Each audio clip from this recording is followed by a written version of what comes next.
दोस्तों आज हम आए हैं डाकू सुल्ताना के किले में। सामने आप देख रहे हैं इसका मुख्य द्वार है और ये नज़ीबाबाद बिजनौर ज़िले के अंदर डाकू सुल्ताना किला है। इसके अंदर के सभी तथ्यों के बारे में आपको दिखाएंगे पूरी जानकारी। इससे पहले वीडियो को आप लाइक कर लीजिए, चैनल को सब्सक्राइब कर लीजिए। आइए दोस्तों चलते हैं, दिखाते हैं आपको अंदर का पूरा नज़ारा। दोस्तों आइए चलते हैं, हम आपको लेकर चलते हैं इस किले के अंदर और दिखाते हैं किले के अंदर का पूरा रहस्य। देश में ऐसे बहुत से डाकू हुए हैं जिनकी धमक पूरे देश में थी। उनमें से एक का नाम सुल्ताना डाकू था। ये किले के अंदर का पूरा नज़ारा है जो हम आपको दिखाने वाले हैं और डाकू सुल्ताना की कहानी में हम आपको पूरी बताएंगे कि डाकू सुल्ताना डाकू कैसे बना। ब्रिटिश हुकूमत के नाम पर नाक में दम कर देने वाला डाकू सुल्ताना वह खुद के मेवाड़ के राजा महाराणा प्रताप का वंशज मानता था और उसने अपने घोड़े का नाम भी चेतक रखा था, क्योंकि महाराणा प्रताप के घोड़े का नाम। डाकू सुल्ताना ने कभी गरीबों को नहीं सताया और ना ही किसी गरीब को लूटा, बल्कि वह बड़े रईस और अंग्रेज़ों को लूटकर उनका धन गरीबों में बांट दिया करता था। डाकू सुल्ताना मुरादाबाद हरथला गांव में जन्मे सुल्ताना डाकू ने 17 साल की उम्र में ही जुर्म की दुनिया में कदम रखा। कुछ सालों में उसने ब्रिटिश हुकूमत के अधिकारियों और ज़मींदार लोगों के बीच अपना नाम का खौफ पैदा कर दिया। हालांकि अपनी रहमदिली और दिलेरी के लिए लोग उसे गरीबों का मसीहा भी कहने लगे थे। सबसे बड़ी बात यह थी कि डाकू सुल्ताना ने कभी किसी गरीब को नहीं सताया, बल्कि वह जालिम लोगों को और जो अंग्रेज़ जालिम थे और उन लोगों को उनका माल छीनता था और गरीबों में उसको बांट दिया करता था। सुल्ताना डाकू का डर केवल उत्तर प्रदेश तक सीमित नहीं था, बल्कि पंजाब, मध्य प्रदेश, राजस्थान और अन्य इलाकों में भी डाकू सुल्ताना का नाम की तूती बोलती थी। दोस्तों ये डाकू सुल्ताना का वो किला है जो आप देख रहे हैं, ये उसकी दीवारें हैं और इस दीवार के अंदर ये सुरंग बनी हुई है जहां आप देख रहे हैं।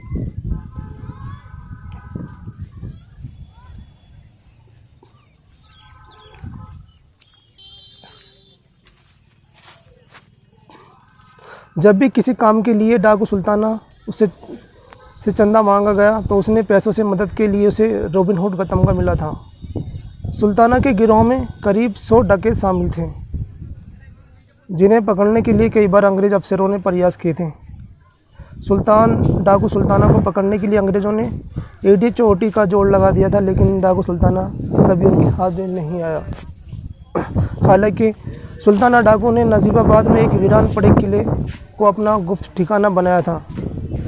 एक किला जो नज़ीबाबाद बिजनौर ज़िले में था, जो नजीबुद्दौला ने बनवाया था, तो उसने उस वीरान किले को अपना ठिकाना बनाया।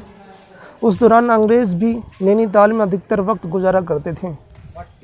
इसी दौरान सुल्ताना डाकू अपने अंग्रेज़ अफसरों को काफिलों को अपना निशाना बनाया करता था और चुपचाप इसी वीरान पड़े किले में छिप जाया करता था।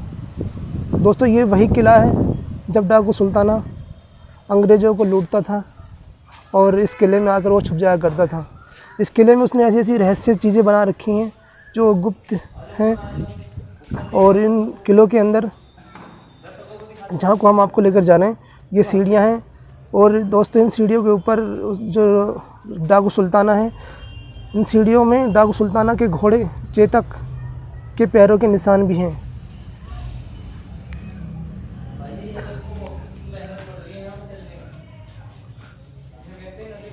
उस दौरान जब डाकू सुल्ताना इस किले में छुप जाया करता था, अंग्रेज़ों अफसरों ने डाकू सुल्ताना को पकड़ने के लिए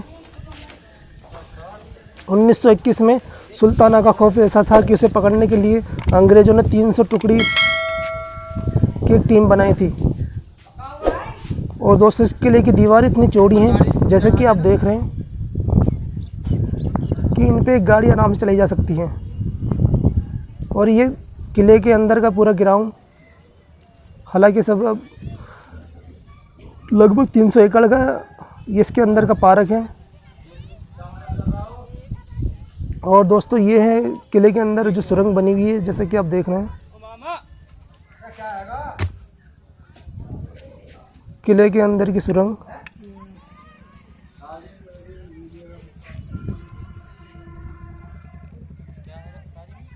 ये किले के अंदर की वो सुरंग है जहाँ डाकू सुल्ताना इस सुरंग के जरिए से कहीं बाहर निकल जाया करता था।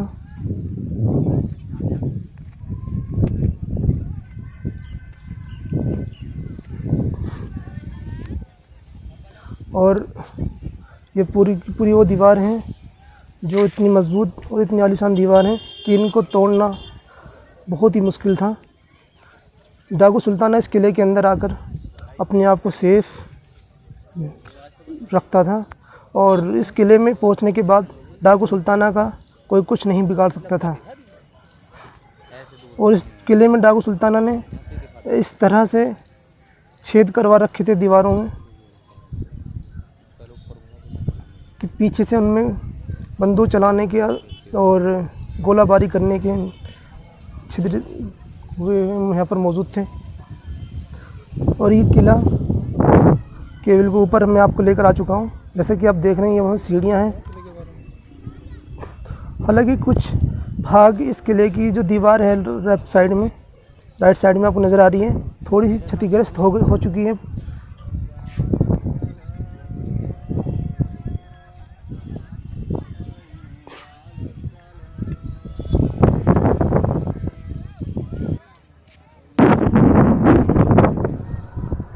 ब्रिटिश पुलिस अधिकारी फेंडी यंग ने शिकारी जिम कार्बेट और प्रेसी विंदम की मदद से सुल्ताना डाकू को पकड़ लिया।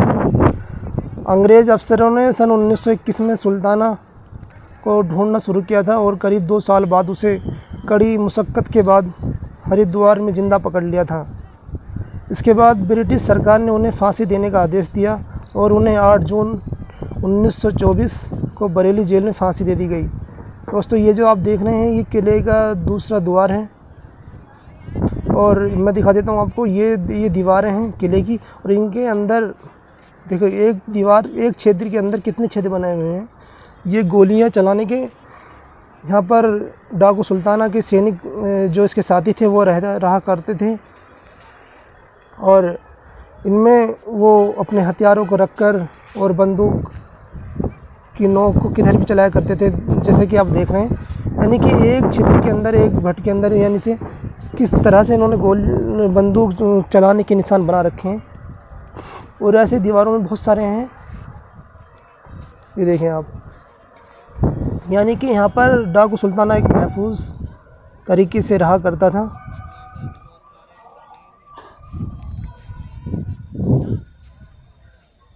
ये एक ऐसा किला था जहाँ डाकू सुल्ताना अपने आप को एक महफूज समझता था।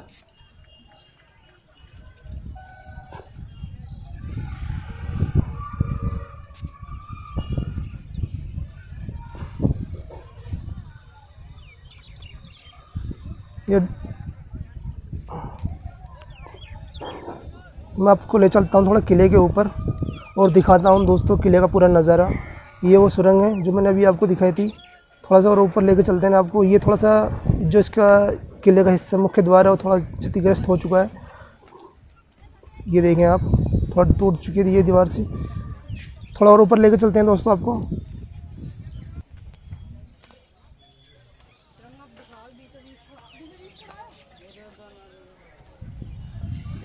ये देखें आप, मैं आपको ऊपर लेके चलता हूँ। ये सीढ़ियाँ इस तरह से बनाई हुई हैं। यानी डाकू सुल्ताना का पूरा किला।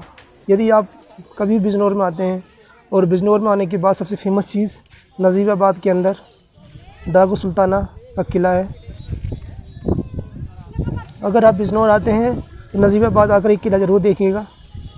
दोस्तों हम ऊपर चढ़ चुके हैं और किले के बिल्कुल ऊपर ये आपको नज़ारा सामने नज़र आ रहा है।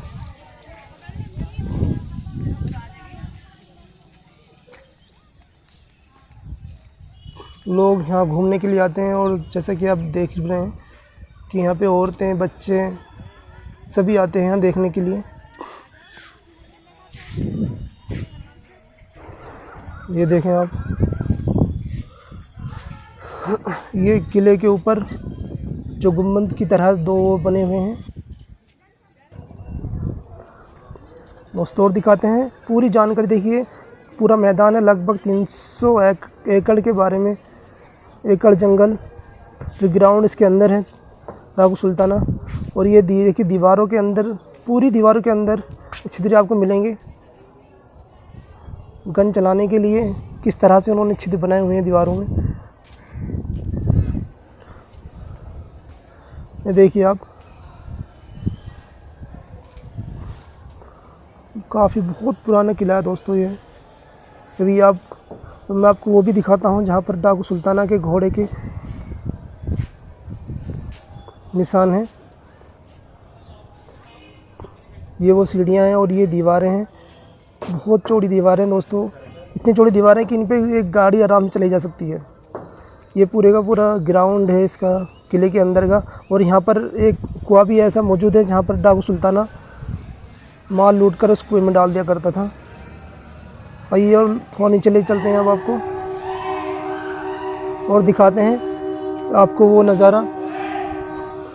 वो जो सीढ़ियाँ हैं, सीढ़ियों पर डाकू सुल्ताना के घोड़े के कदमों के निशान भी मौजूद हैं। देखिए किस तरह से सीढ़ी बनाई गई हैं।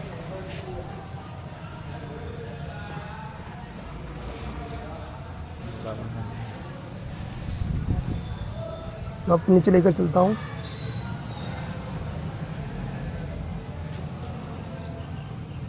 डाकू सुल्ताना ने कभी भी किसी गरीब को नहीं सताया। और डाकू सुल्ताना जो भी माल लूटता था उसने हमेशा जालिमों को लूटा, जो दूसरों को दबाया करते थे, कमज़ोरों को सताया करते थे, उनको ही डाकू सुल्ताना लूटा करता था। और उनका माल लूटने के बाद डाकू सुल्ताना माल को जनता में, गरीबों में बांट दिया करता था।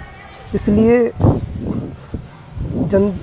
जनता और गरीब और लोग उसके चाहने वाले डाकू सुल्ताना को मसीहा कहने लगे थे। देखिए आप ये दीवारें कितनी मजबूत दीवारें हैं।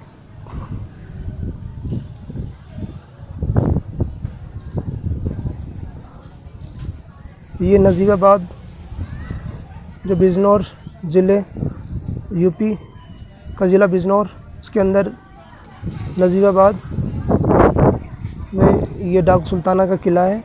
यदि आप बिजनौर आते हैं तो डाकू सुल्ताना का किला ज़रूर देखिएगा।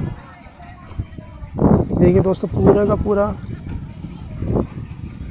ग्राउंड, लोग शाम के समय यहाँ आते हैं घूमने के लिए, खेलने के लिए, और यहाँ आते हैं, आनंद उठाते हैं। बहुत अच्छा लगता है। मुझे भी बहुत अच्छा लगा, सोचा कि मैं क्यों ना इसकी एक वीडियो बना दूँ, और जो लोग यहाँ आ नहीं सकते कम से कम वो मोबाइल पे देख सकते हैं।